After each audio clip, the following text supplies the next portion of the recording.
The story of Robert Davila. You know who that is? No, you don't, because I do. 3 months ago, I gave khutbah in Fort Worth. I haven't been to that masjid in 4 or 5 years, and they invited me for some reason, and I went. And I gave khutbah there. My khutbah was about dua. An Egyptian fellow comes up to me, a young man came up to me afterwards, he goes, Allah fulfilled my dua today. And I said, what's your dua? He said, my dua was that Nouman Ali Khan should meet Robert Davila. I was like, are you Robert Davila? He goes, nope, I am not Robert Davila. Robert Davila is my friend. But I think Allah is fulfilling my dua. I was like, fire away, I want to know. Robert Davila is a young man who lives in a town 40 minutes past Fort Worth. He was a farmer, young guy. And he was hit with some sort of genetic disorder that kicked in later on in his life, and he became paralyzed from the neck down. And he lives in a nursing home. Most people in that nursing home are 90 years, 100 years. They're really, really old people. And then there's, his room where he's paralyzed neck down. He's the only 30-something-year-old that is in the nursing home, okay? And he's been in that nursing home for the last 10 years. His family got a computer for him that's voice activated, so he can give voice commands, put a headphone on and Google stuff and search stuff so he can surf the web and find information. In his room, and by the way, staunch Christian family, the minister comes and prays for him every week and things like that. And his best friend was in the bed next to him. One of his best friends. He became best friends because he met him at the nursing home. This person was also paralyzed and he needed a new liver. Okay? A liver transplant. He was waiting for a liver transplant. And they used to talk about, God and things like that all the time. They were good friends. Finally, his best friend got a call that there's a donor available for the liver. So he's so excited. He goes, Robert, I'm going to miss you, but I'm going. I've got a donor. So they take his friend and they go into the operation, and his friend died at the operating table. Now his friend, who's also a Christian, the deceased friend, his sister, took one of the amulets of his friend, a crucifix, and she gave it as a gift to Robert. This is a reminder of your old buddy. So he hung it on the side of his hospital bed. Robert Davila lives a pretty decent life in there. The nurses take care of him. He's a happy guy. And one day he goes to sleep and he sees a man in his dream. That man says his name is Muhammad. And he says, pointing at the crucifix, God did not send messengers so they would worship the messengers. God sent messengers so you could worship God. And Jesus was just a man. He walked in the markets and he ate food. He walked in the markets and he ate food, and the dream stopped. He only knows that Jesus was just a man. He knows there's a man named Muhammad that said that to him. He said that messengers came so people could worship God and not the messengers. This is all he knows. So he starts Googling Muhammad. He finds Islam. He takes Shahada. When he takes Shahada, he wants to learn about the Quran. So he goes on these chat sessions and finds somebody needs to teach me Quran. He finds a brother in Egypt that he gets together with on Skype to try to learn Arabic. Learn the Arabic alphabet. Once he learned the Arabic alphabet, he learned to recite the Quran. He memorized 10 surahs from his hospital bed. Then he said, I'm beginning to memorize the Quran, and I'm beginning to learn about this prophet, but I need to understand the Quran. So he starts Googling how to understand the Quran. And for some reason, he ends up on my videos. And he starts watching my stuff. And he watched almost everything. And then here's the kicker. In the nursing home, there was an Egyptian fellow that used to come in and do some repair work. The Egyptian fellow has his own awesome story. The guy had basically lost faith. He wasn't religious. The nearest masjid to him was 50 miles away. So he didn't really go to Jum'ah much anymore. But he felt a spiritual void, so he started going to the church just to feel closer to Allah. Raised Muslim. He goes to the church just to feel closer to Allah. He's passing by Robert's room one day and he hears, وَالْعَصْرِ إِنَّ الْإِنسَانَ لَفِي خُسْرٍ. So he walks into his room and says, Robert, what are you listening to? Robert says, nothing. That was me. And the guy says, you're Muslim? He goes, yeah, I became Muslim. And now this friend is in shock. How does Allah guide someone in the middle of Churchtown, USA, in a nursing home, with a crucifix on the side of his bed that he doesn't even have the physical strength to move. And the guy himself says, I want to come back to Allah. So he tells him about his, the friend he found online, Nouman Ali Khan. So the Egyptian fellow starts watching my videos. And then he says, I wish I could meet him one day. And he says, okay, I'll pray for you. And after 5 years, that Egyptian friend shows up at the same masjid that I haven't been to in 4 years. And after Jum'ah says, I think Allah wants to fulfill my friend's dua and my dua.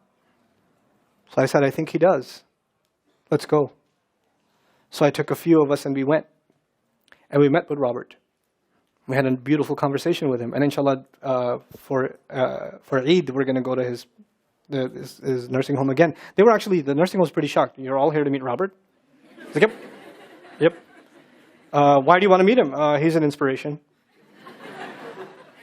I'm like, okay, let me check if we can. And they had to call the hospice administrator and all this stuff, and then eventually let us in. And Robert's in shock. And then I meet with Robert, we're talking, and I was like, hey, Robert, so I heard you memorize some surahs. He says, yeah. Can you recite one for me? So he recited Surah Al-Asr. Not one of us was not crying. We're just in tears. When somebody turns to Allah, don't worry about the means. Guidance will come. Balance will come. I want to tell you some more about Robert because young guys are here. Young guys that play basketball. Young guys that are healthy. Young guys that have ambition. I told you, what's his paralysis? From where to where? Neck down. He has a special wheelchair that has to hold pretty much every part of his body in place. He can't just sit in a wheelchair. It holds his neck and it holds every other part of his body in place because he has no control over his limbs. And he has to have a special van where the wheelchair locks in so that if it goes through a bump or whatever, he doesn't, receive the shock. So he made a request. He wants to go to the Friday prayer. They didn't have the special van, so they put him in a regular van. And so he went in the regular van and a few bumps and his spine got even more hurt. He went to Jumu'ah. He came back in excruciating pain. And they said, I'm sorry, Robert, you're no longer able to sit in your wheelchair. You're going to have to stay in your bed for the next 6 months at least. If you see recovery, then you can get back up again. I met him in that span. He had already been in that bed for 3 months already. And the reason he was in that bed is he went to the Jumu'ah prayer. And he told me about the Jumu'ah prayer. He said, I've never felt more peace in my life than I was in that masjid. And you know what I'm going to do, Brother Nouman? When I can sit in my chair again, I'm going to go to Jumu'ah. I'm going to go to the masjid because I've never felt like that before. There's someone who has nothing but control over his mouth and his eyes. And he says, I only find peace in the masjid. And here we are. These masajid, I don't care what ideology, what school of thought, what they're talking about in the masjid, what fitna is there. I don't care. It's still Allah's house. Just go to pray. Don't go there to talk to people. Go there to talk to Allah. Just go to talk to Allah. You're just going for you and Allah. That's it. That's it. Other things will come, but you're not going for them. You're just going there to find peace. You'll become different people. If Allah can guide Robert Davila, Allah guide everybody. And then he said, sometimes I wonder why Allah put me in this position. And then I say to myself, what am I kidding? Allah has given me so much. I am so grateful for what He gave me. And if this is the way He was going to bring me to Islam, it's all worth it. So worth it. You have Muslims that lose a little bit of health. And they say, why is Allah doing this to me? And this man, if you would think, nowadays atheists argue because of suffering, there's no God. If one man has in a position to say, I don't believe in God. If there was a God, why would I be in this position? It would be Robert Davila. That guy would say, I don't believe in God. If there was one, why would I be in this mess? And yet he's in this position, and I've never seen a face with more nur. Never. I've never seen a face that has more contentment on it. He's so satisfied with life. He's so happy. He's just happy. The last 7 or 8 khutbahs I've given are actually based on one sentence each on one sentence that he said in his conversation. Is that profound? He's a teacher to me. I consider him a teacher. He's my sheikh. Somebody says, who's your sheikh? I say, Robert Davila. Really? Is that a pizza place? Or no. The guidance is all around us. You don't have to get worried about what's not there. There's plenty there. You know what Allah did for the people of the cave? You know He even guided them in where to sleep. You know He even guided them on where to turn. As the sun was coming, they'd turn away from it. As the sun came from the other side, they'd turn the other way. Allah will guide you in your sleep when you make dua to Him. He'll even guide you in your sleep. Every toss and turn will be guided by Allah. Can you imagine? We shouldn't be skeptical in Allah's guidance.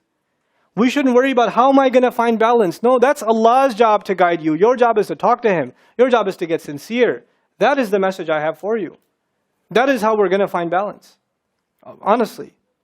And if once you do that, once you become sincere to Allah, Allah will open doors. Allah will give you friends. Allah will give you teachers. Allah will give you access to resources, all of which are going to bring you closer and closer and closer to Him and to the truth and make life better for the people around you. This is really the gist of what I wanted to share with you. I don't want to speak longer. I've spoken too long already.